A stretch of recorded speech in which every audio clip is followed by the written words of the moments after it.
So if you watched my last video, you would have seen me do some frame repairs to the bottom of the frame where it hasn't been properly welded. So now I'm doing the top of the frame, and there's some spots, for example here, which hasn't been welded, and this plate here, which has to be welded in. It was cut out, so now I have to cut that, weld that back in. Over on this side here, that's not been properly welded. And the worst part is right there. So I'll need to clean this up, do some welding, then grind it off and see what we have after that.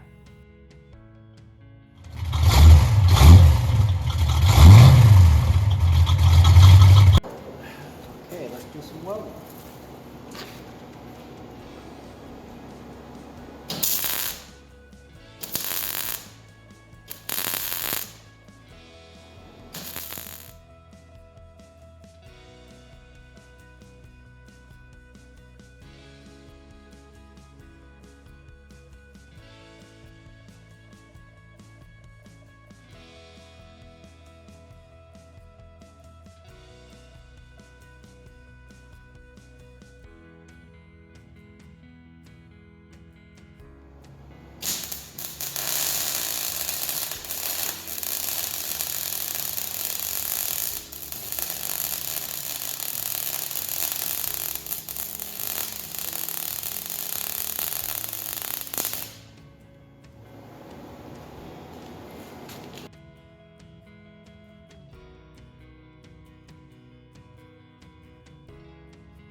Well, welded and ground up. So this is the one where there's a huge gap in there, and I managed to get that welded up, so that's actually fairly solid.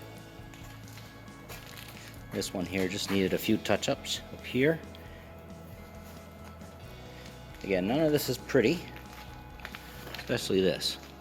I should have raised this piece up a bit to get even, so it looked like that.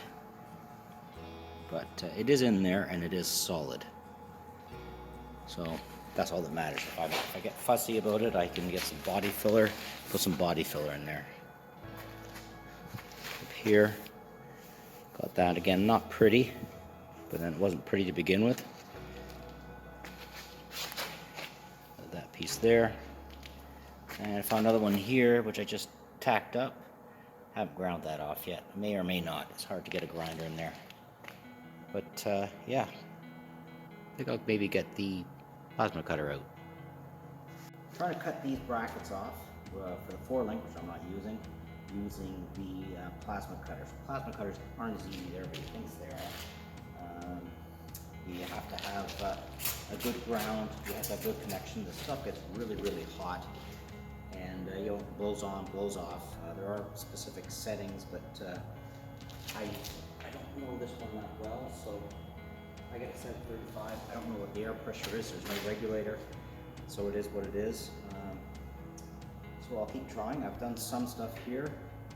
Again, it's probably easier with a torch, oxyacetylene. But anyhow, we'll try it here, and I wear a welding mask just because it is bright.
So as you can see, it's not perfect. I actually blew holes into my bottom rail here, which I'm going to have to weld up now.